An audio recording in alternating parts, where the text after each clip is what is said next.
Hi, I'm Imani and I go to Western High School. I'm here to talk about school budgets. Not something you think I'd be interested in, right? But school budgets are about me, and they're about all students and the teachers and parents and everybody who makes school work. So we all know how budgets should work. So how can we make them work for us? The first step is knowing about the money. City Schools' budget is more than $1 billion each year. About 3/4 of that comes from the state of Maryland, and about 1/4 of that comes from Baltimore City.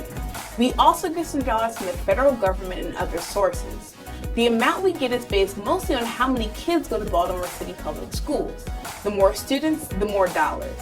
Those dollars come mostly from taxes, that is, your school budget comes from you. So it's important they have a say in how the dollars are spent.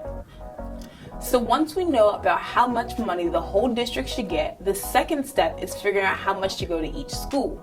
About 70% of the total district budget goes to schools. Most of the rest goes to schools too, but it's managed by the district office for things like electricity, trash removal, buses and MTA passes, school police, athletes, and a lot more. There are also dollars spent on administration that keeps the district running. That big 70% turns into an amount for each school. Every school gets a total amount based on how many students are expected to be at that school next year.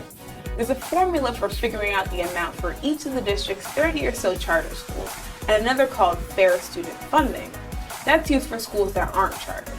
There are extra dollars depending on who the students are, like if they have disability, or are gifted, or if they're learning English.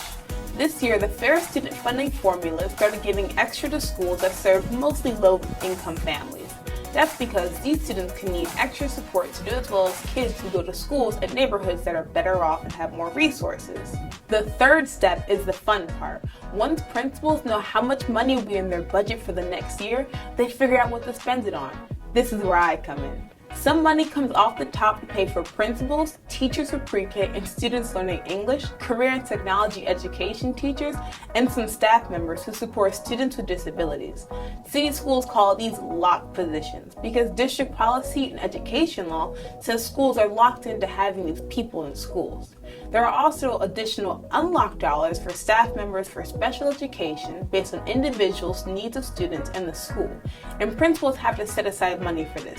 But what's left over? This is where your principal needs to hear from you. Your school's budget priority meeting is your chance to tell your principal what's most important to you at school, to help him or her figure out how to spend those remaining dollars. So it's time to speak up.